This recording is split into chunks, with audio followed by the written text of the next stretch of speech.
नमस्कार, मैं रवीश कुमार। अतीक अहमद और अशरफ अहमद की पुलिस की सुरक्षा में हत्या कर दी गई। इस तरह की घटना के साथ ही माहौल पैकेज में शामिल रहता है।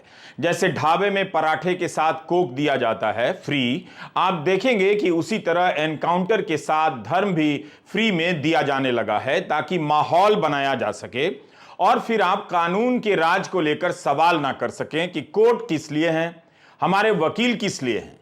जो गोदी मीडिया दिन भर इस बात पर शर्मिंदा किया जा रहा था कि एक पूर्व राज्यपाल ने पुलवामा को लेकर प्रधानमंत्री पर चुप कराने के आरोप लगाए हैं, उसे नहीं दिखा रहा है। उसी गोदी मीडिया का सीना रात होते होते फूल गया। जनता के बीच आने का उसे मौका मिल गया।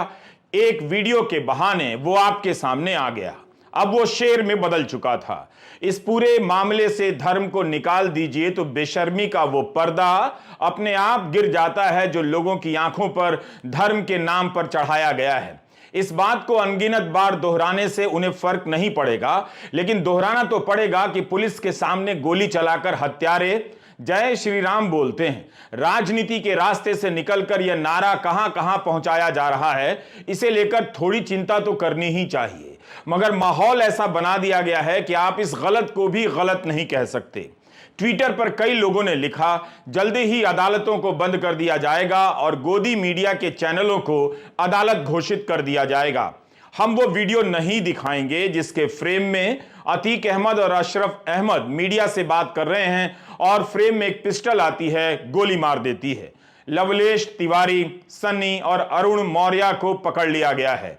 इन्होंने जय श्री राम का नारा लगाकर राम की मर्यादा का सम्मान किया है या अपमान, इस पर बहस आप जरूर कीजिए अगर आप होश में हैं तो।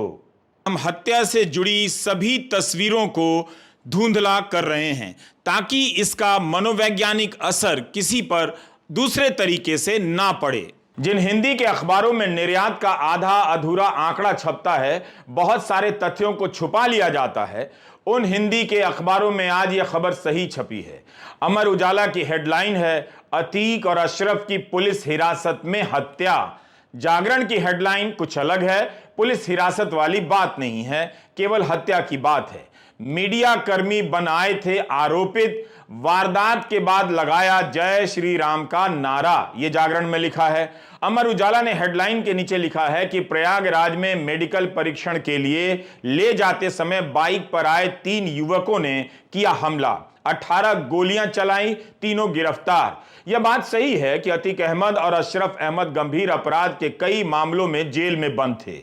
हाल ही में गवाह उमेश पाल की हत्या में इनके साथी विजय चौधरी को गोली चलाते देखा गया।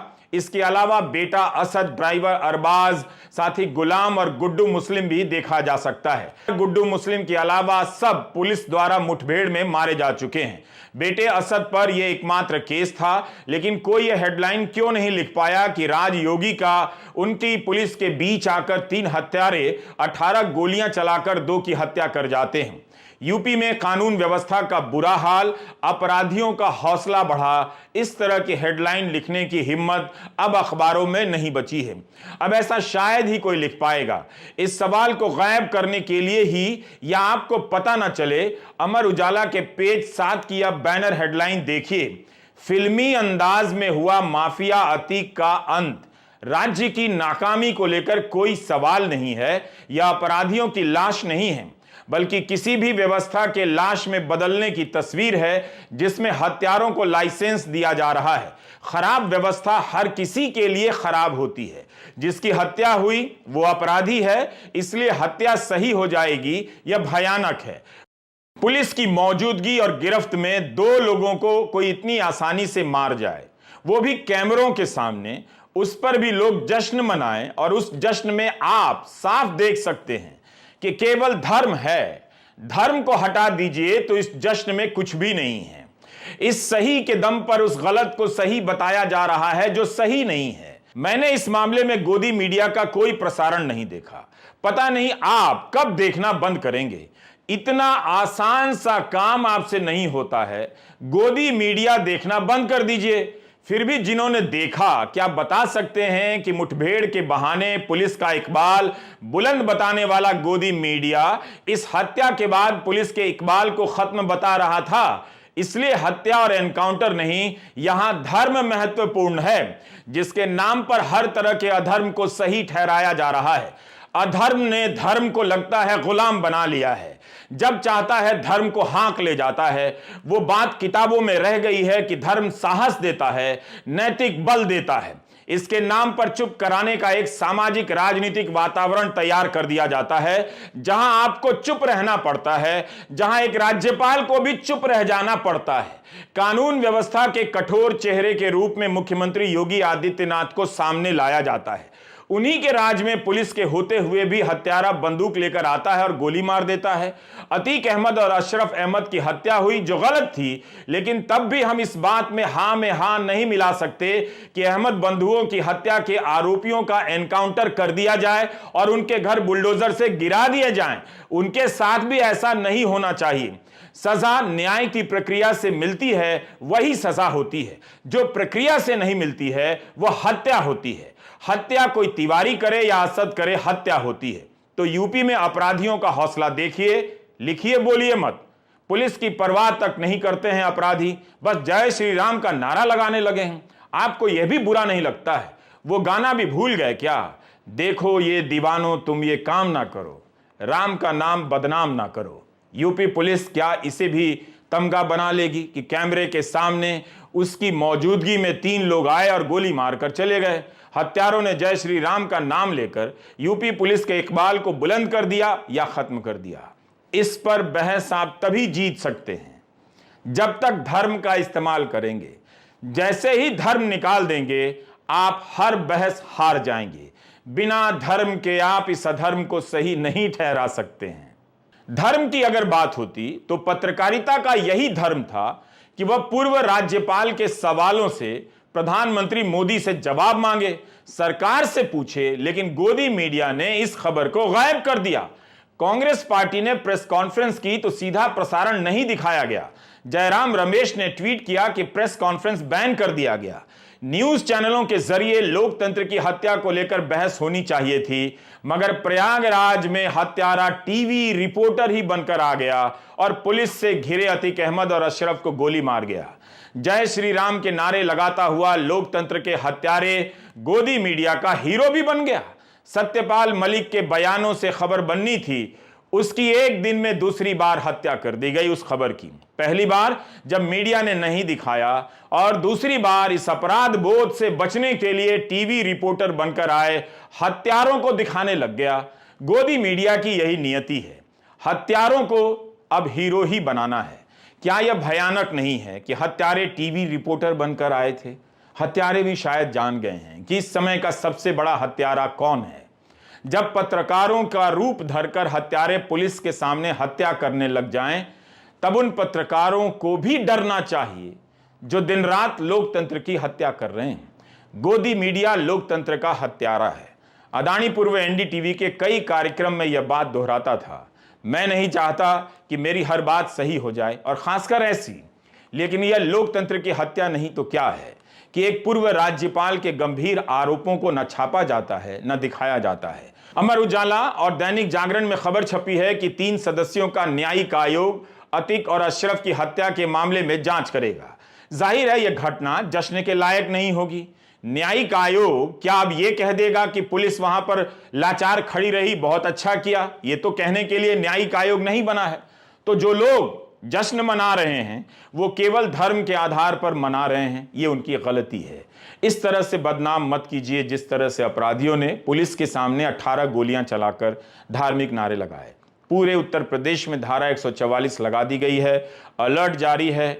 बांदा के लवलेश तिवारी, हमीरपुर के अरुण मौर्य और कासगंज के सनी क्या अब नए माफिया हैं? इन्होंने क्या यूपी पुलिस का इकबाल बढ़ा दिया है या गिरा दिया है? भाई, पुलिस के सामने बिल्कुल करीब जाकर कोई गोली चला दे। मैं नहीं जानता कि इससे अखिलेश यादव को वोटों का कितना नुकसान होगा, मगर इस हत्या पर सवाल उठाकर उन्होंने वही किया जो हर किसी को करना चाहिए।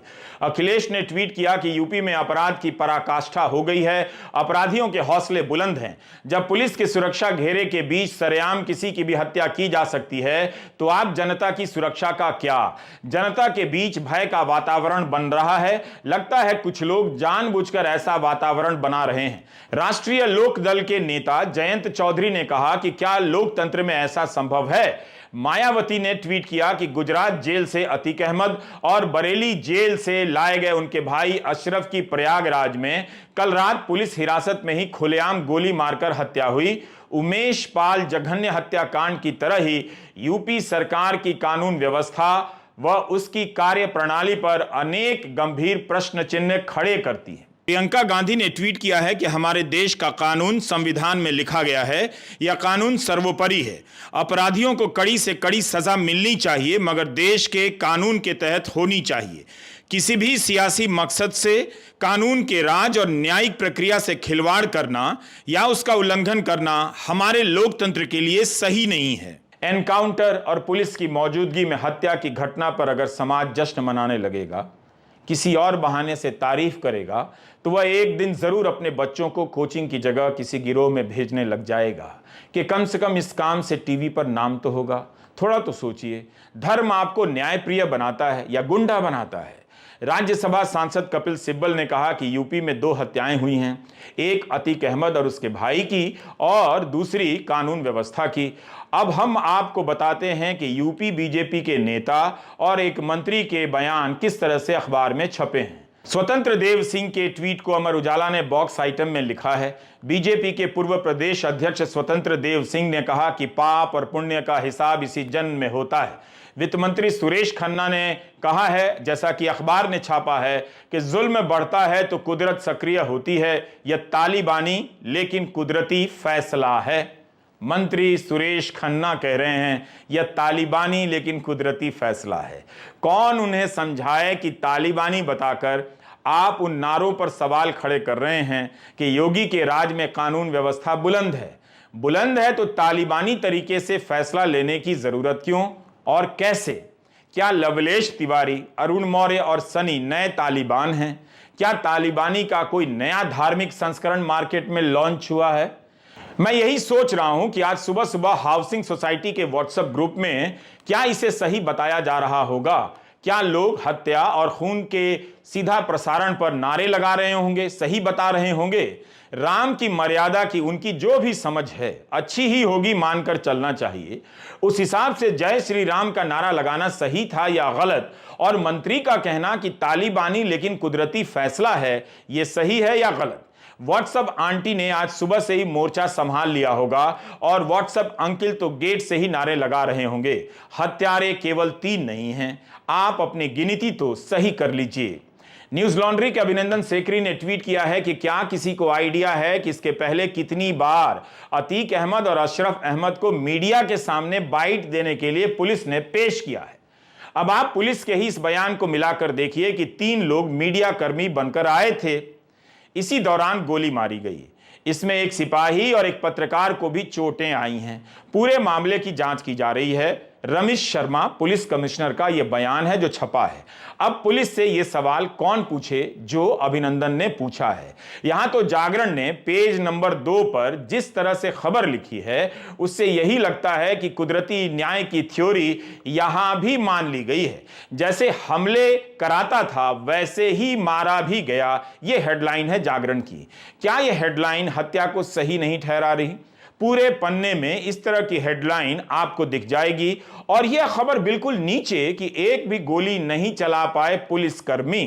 जागरण ने लिखा है कि गोली दागने वाले हमलावरों को पुलिसकर्मी पहले पहचानने में चूके और फिर उनकी अंगुलियां अपने असलहों के ट्रिगर तक भी ना पहुंच सकी।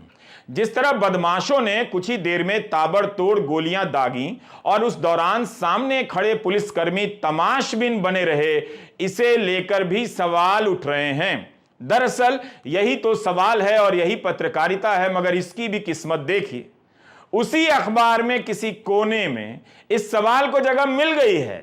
सवाल बचे हुए हैं, अभी पूरी तरह से इनकी हत्या नहीं हुई है।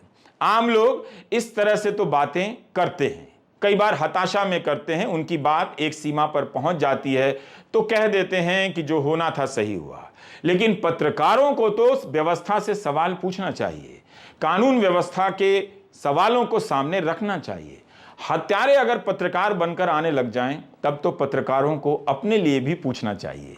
यही पूछ लेते कि जब गोदी मीडिया लोकतंत्र की हत्या कर ही रहा है, तो फिर हत्यारे पत्रकार बनकर क्यों आ रहे हैं? इनकी क्या जरूरत है? उनकी जगह क्यों ले रहे हैं? Do you get my point? अपराध के 100 से अधिक मामलों में जेल में बंद अतीक अहमद और अशरफ अहमद की हत्या हुई है। इसे सही ठहराने वाले भूल गए कि योगी की पुलिस के सामने अपराधी गोली चलाने की हिम्मत कर गए और पत्रकार बनकर आ गए। ये इंडियन एक्सप्रेस की खबर है। उमेश पाल की हत्या के मामले में 6 गवाह अब तक मारे जा चुके हैं। ये सभी अतीक की साइड के हैं। असद, अरबाज, गुलाम हसन, अतीक, अशरफ और विजय चौधरी। अतीक अहमद ने लोअर कोर्ट से लेकर सुप्रीम कोर्ट में गुहार लगाई कि उनकी जान को खतरा है। सुप्रीम कोर्ट ने कहा कि राज्य की मशीनरी आपका ध्यान रखेगी। क्या सुप्रीम कोर्ट अब पूछेगा कि राज्य की मशीनरी क्यों फेल हो गई? अमर उजाला के ये 2 बॉक्स आइटम हिंदी में देख लीजिए। झांसी में अतीक ने जताई थी आशंका और अशरफ ने कहा था 2 सप्ताह बाद निपटा दिया जाऊंगा। इसे केवल छापा गया है, पूछा नहीं गया है। आईटी सेल और जश्न मनाने वाले मेरे इस वीडियो को बहुत ध्यान से देखेंगे। कुछ ऐसा हिस्सा निकाल लेंगे जिससे वे साबित कर सकें, ट्रोल कर सके कि माफिया और डॉन का बचाव किया जा रहा है, जबकि ऐसा नहीं है। मगर वो ऐसा करेंगे। लेकिन जिस कानून व्यवस्था का इकबाल गिराया जा रहा है और हाउसिंग सोसाइटी से लेकर गोदी मीडिया में हत्या का इकबाल बुलंद किया जा रहा है, उसकी चिंता आपको करनी चाहिए। सत्यपाल मलिक ने कहीं भी नहीं कहा कि पाकिस्तान का हाथ नहीं था। मगर पुलवामा की घटना नहीं हुई होती अगर गृह मंत्रालय 5 विमान दे देता। मैंने 15 अप्रैल के वीडियो में एक गलती कर दी, विमान की जगह हेलीकॉप्टर बोल दिया। अब सुधार रहा हूं। टेलीग्राफ की यह हेडलाइन देखिए। जब लोकतंत्र के प्रहरी फेल हो जाते हैं तो कुत्तों को भी भौंकना बंद कर देना चाहिए। मतलब क्या बच जाता है फिर? इसलिए आप बगल वाली हेडलाइन देखिए। प्रधानमंत्री जी, आप मलिक पर चुप क्यों हैं? ये वाली बात पूछ लीजिए। पुलवामा में गृह मंत्रालय ने 5 विमान अगर दे दिए होते तो 40 जवान शहीद नहीं होते। यह सवाल मीडिया ने कितनी बार पूछा और अतीक अहमद की हत्या का वीडियो कितनी बार दिखाया कि पुलिस खड़ी है, गोली चल रही है, आप देख रहे हैं, लेकिन क्या उसके प्रसारण में यह सवाल सुन रहे हैं कि पुलिस क्या कर रही है? सोचिए, अधर्म ना हो तो इस धर्म की रक्षा एक दिन नहीं की जा सकती है। इस हाल पर इन लोगों ने पहुंचा दिया है। नमस्कार, मैं रवीश कुमार।